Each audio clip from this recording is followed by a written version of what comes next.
above $100 a barrel as the news of a lack of fresh talks first came to light. It's now, as you can see, trading around $98 a barrel. And as yet, there has been no official response from Iran, while US Treasury Secretary Scott Bessent posted on social media that Iranian oil storage facilities will be full in a matter of days as its ability to ship oil remains blocked. Well, let's talk to Cornelia Meyer, independent economist, chief executive of Meyer Resources, about these latest developments. Morning to you, Cornelia. So the ceasefire continues, so we have that at least to fall back on. But what is your take on the prospect of a second round of talks? Well, good morning, Sally, and thank you for having me. I hope that there will be a second round of talks, but I don't expect a total, resolution of things, because what we have is very complex issues, right? We have the nuclear issue, uranium enrichment, and so on. These are very technical things which you can't just iron out in 1 or 2 days of talks. You need technical teams to deal with it. It took years to get the JCPOA, the Iran deal in 2015 done. So, and it was multilateral. You had China, Russia, you had the 5 permanent members of the Security Council and Germany in there. So yes, I think they probably will talk, and what they will come up with, it may be sold as a deal, but the best they can come up with is a roadmap, because the issue is so complex. And in the meantime, the global economy is reeling from this closed Strait of Hormuz.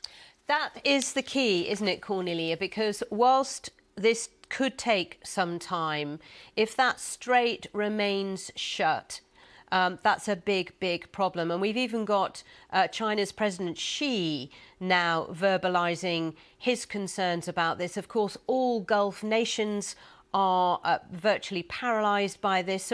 So what is your take on that, Cornelia? Because at the moment, both sides are not budging on this issue.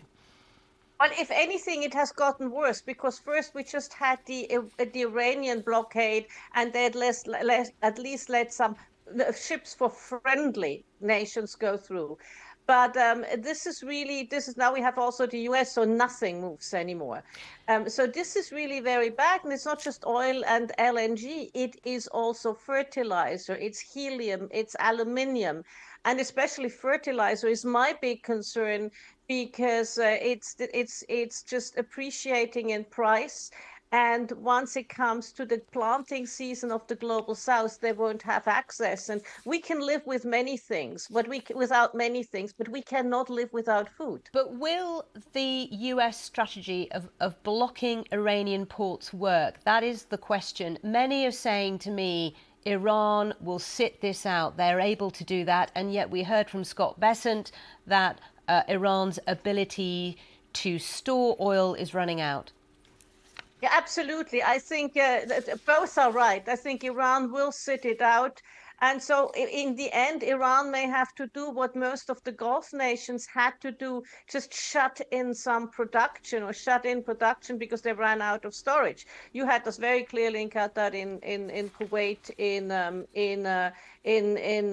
Bahrain. You didn't have it. You had KSA, Saudi Arabia, can still export, has still a 7 million barrels a day pipeline, 2 for refining domestically, 5 for export, but from east to west to the port of Yanbu. But Yanbu is also has logistically, it needs to be expanded.